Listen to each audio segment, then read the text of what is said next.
Muy buenas tardes a todos. A continuación, estos son los contenidos principales del video. Por miedo a ser asesinado, Putin no se atreve a salir del Kremlin mientras la élite rusa está impulsando un golpe de Estado. La ola de indignación alcanza un récord. El Kremlin es impotente ante la situación mientras Moscú se hunde en la inestabilidad. Una puñalada por la espalda, China se apodera silenciosamente del lejano oriente. Putin está completamente impotente. La nueva pesadilla de Moscú. Europa despliega en secreto superarmas para golpear el interior de Rusia. Bienvenidos al programa de análisis de Luan Ban Qiansu. Antes de entrar en el contenido detallado, les agradecería que se tomen unos segundos para darle like al video y suscribirse al canal para que podamos continuar. Muchas gracias, estimados espectadores. Por miedo a ser asesinado, Putin no se atreve a salir del Kremlin mientras la élite rusa está impulsando un golpe de Estado. Estimados señores, la avalancha de información de inteligencia proveniente de Occidente, junto con los datos de reconocimiento en los canales de Telegram, están trazando un panorama de aislamiento total para Vladimir Putin. Durante más de una semana, el líder ruso prácticamente se ha aislado por completo dentro de la fortaleza del Kremlin, cancelando todos los viajes nacionales y retirándose totalmente de la vista del público. Este autoaislamiento voluntario, como lo han revelado el Daily Star, el Financial Times y varias agencias de investigación independientes, no es simplemente una decisión administrativa común, sino una reacción defensiva ante un miedo cada vez más presente, el riesgo de un asesinato. En el campo de batalla se están viendo ataques sorprendentemente precisos de drones ucranianos, junto con operaciones para eliminar en masa a oficiales de alto rango en la retaguardia rusa. Esto ha obligado al Servicio Federal de Protección de Rusia, FSO, a llevar los estándares de seguridad a un nivel nunca antes visto en la historia. Se ha establecido una estricta línea de control biológico y técnico, aislando al presidente del mundo exterior. Desde los chefs, los fotógrafos, hasta los guardaespaldas más cercanos, todos están bajo vigilancia por cámaras las 24 horas del día, los 7 días de la semana y tienen absolutamente prohibido usar teléfonos inteligentes con conexión a Internet. Incluso la movilidad geográfica se ha reducido al mínimo posible. Los tradicionales viajes de descanso a las residencias suburbanas de Moscú o al Palacio Banjai-Tomong han sido completamente descartados, dando paso a búnkeres subterráneos fortificados en lo profundo de la tierra. Pero la mayor obsesión no proviene solo de los drones en el cielo, sino del fantasma de un golpe de Estado encubierto originado por la élite política dentro mismo de Moscú. Para ocultar esta situación de aislamiento ante el público, el aparato mediático del Kremlin tuvo que recurrir a la táctica de grabaciones preproducidas, transmitiendo continuamente reuniones antiguas para dar la impresión de que el aparato gubernamental seguía funcionando con normalidad. Sin embargo, detrás de ese telón de terciopelo cerrado, los pocos encuentros que aparecen en la agenda oficial son cíclicos y están llenos de intenciones estratégicas. En el espacio solitario de la famosa mesa larga y blanca en el Kremlin, el señor Putin sostuvo una reunión directa con el ministro de Relaciones Exteriores de Corea del Norte, Choe Son-hui.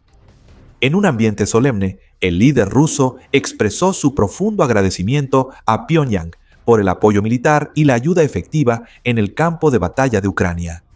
Sin embargo, la profundidad de la cooperación, así como los acuerdos secretos entre ambos regímenes, siguen estando envueltos en un absoluto secreto. En el otro lado del frente, la perspectiva desde el punto de vista militar estratégico de Ucrania abre un panorama aún más inquietante para la seguridad del Kremlin. Según la opinión del general de división retirado Volodymyr Gavrilov, ex viceministro de Defensa de Ucrania, el nacimiento y la expansión de los misiles balísticos de fabricación nacional de Ucrania son el arma capaz de destruir por completo la sensación de seguridad interna de la nación invasora. La vulnerabilidad mortal de Rusia no está en la moral de sus tropas, sino en la estructura de su industria de defensa. A diferencia de la doctrina militar moderna, que siempre prioriza la dispersión y la flexibilidad, el complejo industrial militar ruso depende vitalmente de unos pocos centros industriales enormes, concentrados principalmente en la región central de Rusia. El traslado o la dispersión de estas grandes fábricas más hacia el interior es físicamente y temporalmente imposible para Moscú. Esta concentración histórica ha convertido a las instalaciones de producción de defensa clave de Rusia en objetivos ideales. Solo se necesitan ataques balísticos limitados, pero constantes desde Ucrania hacia estas coordenadas estratégicas. El impacto acumulativo, tanto en la logística como en el golpe psicológico, para los líderes rusos será extremadamente devastador. El general Avrilov enfatizó que los sistemas actuales de defensa aérea y antimisiles de Rusia son casi impotentes para interceptar eficazmente los objetivos balísticos de nueva generación. La ola de indignación está alcanzando niveles récord y el Kremlin está tan impotente como un pájaro hambriento en una jaula. El cielo sobre la capital y las áreas circundantes acaba de pasar por momentos de agitación cuando oleadas de ataques con drones cayeron intensamente, columnas de humo negro se elevaron y se arremolinaron desde los centros logísticos atacados y los enormes almacenes del gigante del comercio electrónico Quai-Queveris, que podían verse claramente desde muchos puntos de la capital rusa. Esta destrucción no es simplemente una pérdida material común, sino que está lanzando una seria advertencia sobre la resistencia de la economía rusa, así como la capacidad del Kremlin para mantener su maquinaria de guerra. Desde el punto de vista económico, la magnitud de los daños es realmente sorprendente. En el primer ataque, dirigido a la cadena logística de Quai-Queveris, los analistas estimaron que las pérdidas alcanzaron aproximadamente $1.000 millones, incluyendo tanto el valor de la infraestructura como de las mercancías que fueron destruidas en su interior. Para una máquina de guerra tan grande como Rusia, $1.000 millones pueden equivaler solo al costo de operar la guerra durante unos 2 o 3 días, lo que es comparable al presupuesto anual completo de una provincia pequeña. Pero si analizamos más a fondo la estructura de las pérdidas, el panorama se vuelve mucho más sombrío. En el caso de Quai-Queveris, la primera ola de destrucción eliminó aproximadamente el 7% de la superficie total de almacenes del país, cuando la siguiente ola de daños amenaza con perder otro 7%. Un daño total de alrededor del 14% podría llevar a este gigante minorista al borde de una crisis de supervivencia. Esa es la opinión del experto militar Olesi Manik, codirector de los programas de Asuntos Exteriores y Seguridad Internacional del Centro Kyadang Sasunkov en Kiev. Sin embargo, las víctimas que sufren los golpes más dolorosos no son las grandes corporaciones, sino las pequeñas y medianas empresas de Rusia. Una serie de videos que se han difundido en las redes sociales han captado escenas de pequeños comerciantes, en estado de shock, despertando y dándose cuenta de que han quedado completamente en bancarrota. Ellos se encuentran al borde de perderlo todo, sin recibir ninguna compensación por parte del gobierno. Los paquetes de apoyo o los préstamos preferenciales que Quai-Queveris está considerando para salvar la situación resultan completamente inútiles para rescatar a las pequeñas empresas de la ruina total. Aún así, si las pérdidas económicas solo son heridas a la fortaleza financiera, entonces el impacto psicológico de la guerra es el golpe más peligroso para el corazón de la sociedad rusa. Aunque los medios pueden exagerar diciendo que el escuadrón de drones de Ucrania vuela libremente sobre el cielo de Rusia, la realidad en el campo de batalla es mucho más dura que eso. De aproximadamente 400 drones lanzados, solo unos 10 lograron atravesar la red de fuego antiaéreo. Esta cifra es completamente insignificante frente al poder de fuego abrumador de Moscú, donde apenas un día antes, Rusia lanzó sobre Kiev una lluvia de misiles balísticos con una frecuencia de casi 1 por minuto durante 40 minutos seguidos, mientras que la tasa de interceptación de Ucrania no superó el 20%. Está claro que Rusia todavía mantiene una superioridad militar abrumadora y puede causar enormes daños en vidas y propiedades al enemigo. Aún así, la reacción de ambos lados del frente creó un contraste decisivo. El pueblo ucraniano, tras muchos años forjándose en el fragor de la guerra, ha desarrollado un espíritu de resistencia y perseverancia. Cada ataque del enemigo, aunque doloroso, no puede quebrantar su voluntad. Por el contrario, el público ruso está enfrentando un momento de verdad lleno de conmoción. La guerra ya no es una historia lejana en la pantalla de televisión, sino que realmente ha tocado la puerta y está presente de manera constante en el corazón de Moscú. Esta opresión no solo pesa sobre el sector empresarial, sino que también afecta a cada ciudadano común quienes nunca recibirán los productos baratos que habían comprado. La sociedad rusa, en este momento, no es diferente a una olla de presión con la tapa sellada, donde la presión interna aumenta cada día. La historia de Rusia ha demostrado que las explosiones sociales más devastadoras no suelen comenzar con declaraciones políticas agresivas, sino que estallan a partir de las chispas más pequeñas. La lección histórica sobre el levantamiento de la tripulación del acorazado Potemkin, donde la indignación estalló solo por un plato de sopa de col podrida en un día aparentemente tranquilo, sigue siendo una advertencia vigente. Una explosión espontánea, sin límites y sin previsión, puede estallar en cualquier momento y en cualquier lugar de la tierra rusa. Y cuando ese momento llegue, el aparato gobernante en el Kremlin tendrá que enfrentarse a una prueba de supervivencia brutal como nunca antes. Una puñalada por la espalda. China silenciosamente se apodera del lejano oriente. Putin completamente impotente. En el contexto de que las rondas de negociaciones diplomáticas entre Moscú y Washington sobre el expediente de Ucrania están a punto de reiniciarse, el Kremlin ya se ha estado preparando en silencio, con un movimiento legal cuidadosamente calculado. El proyecto de ley para establecer el Super TOG, una superzona de desarrollo prioritario que se extiende desde la región federal del lejano oriente hasta la remota región ártica, ha sido presentado. Bajo la sombra de incentivos fiscales atractivos para los inversionistas, este movimiento en realidad es una maniobra sumamente insidiosa. Según el analista político Igor Tishkovich, el objetivo central de este plan tiene dos capas de significado. Por un lado, busca diluir la creciente influencia de China en el lejano oriente, y por otro, convertir esta región rica en recursos en una carta fuerte en la mesa de negociaciones con la Casa Blanca. En esencia, el modelo de zona de desarrollo prioritario, TOG, y la zona de desarrollo económico y social prioritario, SEDA, no son conceptos desconocidos, sino variantes del modelo de zona económica libre, donde las empresas disfrutan plenamente de privilegios fiscales, arancelarios e incluso de un régimen migratorio más abierto. Aunque a menudo se consideran similares, las zonas TOG, que surgieron antes, han proporcionado un marco legal más flexible y un margen de incentivos mucho más amplio.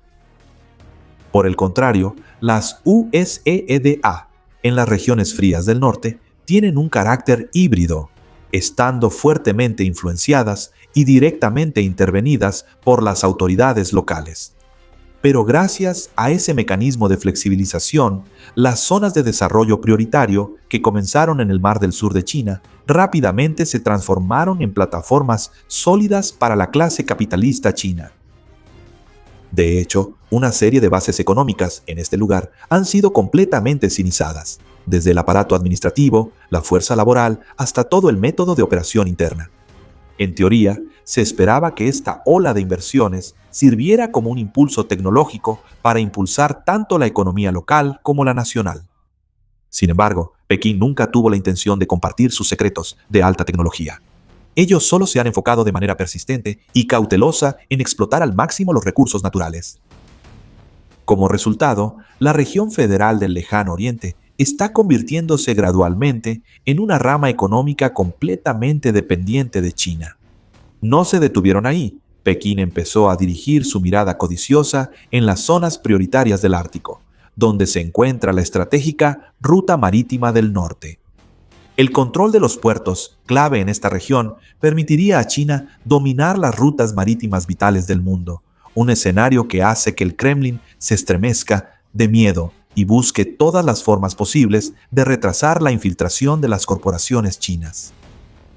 Ante el peligro de perder población en las tierras del este, el presidente Vladimir Putin intentó revivir el espíritu de la época de Anchosa, proponiendo activamente al expresidente Donald Trump y a las autoridades estadounidenses la oportunidad de acceder a los recursos y lucrativos negocios en el Ártico y el lejano oriente.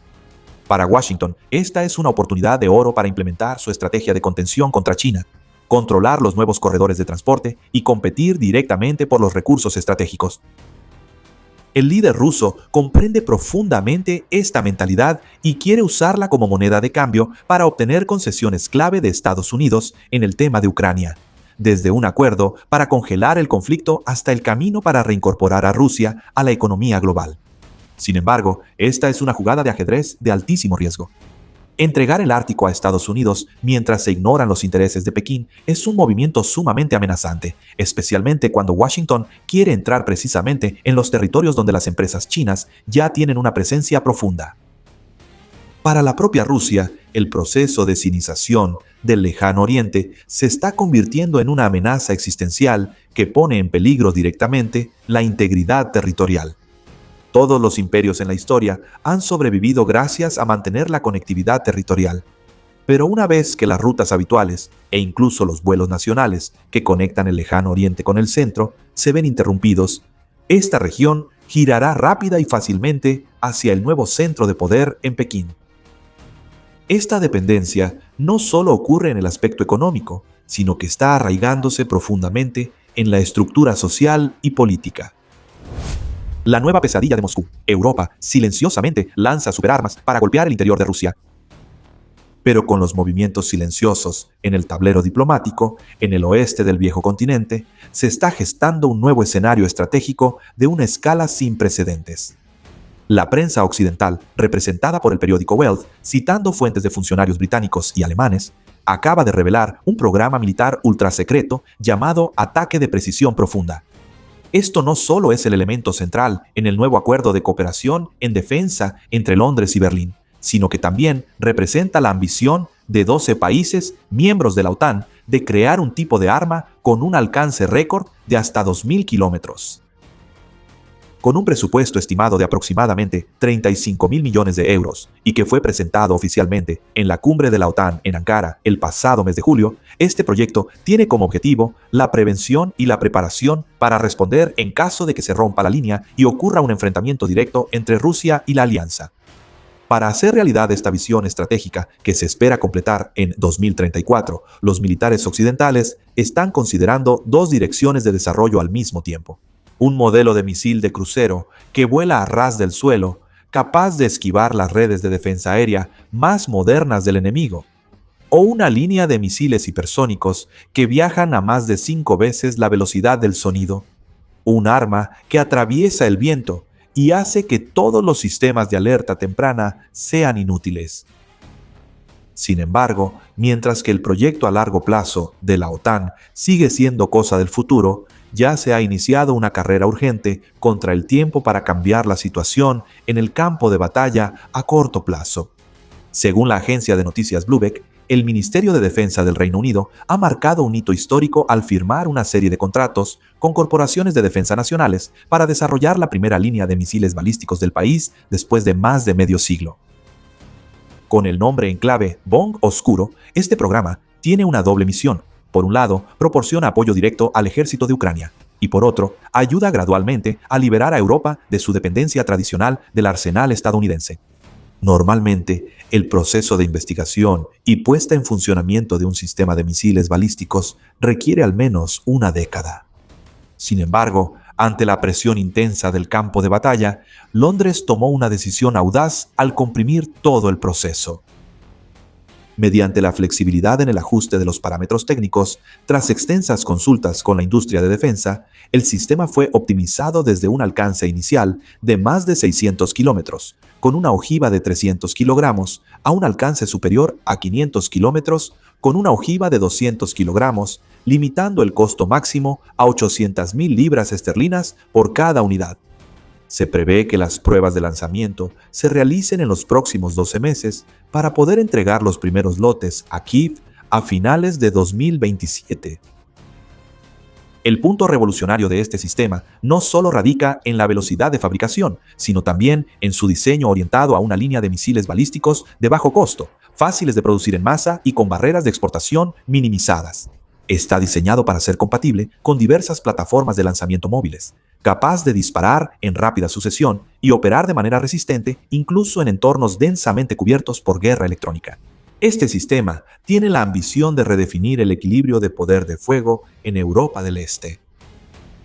Para Kiev, Naifon no es simplemente unos cuantos misiles costosos y simbólicos, sino la llave que abre la capacidad de realizar ataques a gran escala contra los grandes depósitos logísticos, bases aéreas, rutas de transporte y centros de mando ubicados en lo profundo de los territorios ocupados, así como en la retaguardia rusa. Y para Moscú, esto es una señal negativa. Esto marca el momento en que Europa ya no se limita a agotar sus antiguos almacenes para proporcionar ayuda a cuentagotas, sino que ha activado oficialmente su propia maquinaria industrial de defensa para sostener la guerra en Ucrania. Esto se convertirá en un flujo constante de poder de fuego que amenaza directamente la estructura de seguridad de Rusia a largo plazo. Y mientras las armas rusas se deterioran cada vez más, por el contrario, Ucrania siempre cuenta con nuevos avances en equipamiento militar. Entonces, según ustedes, ¿con qué cuenta Putin para ganar a Ucrania?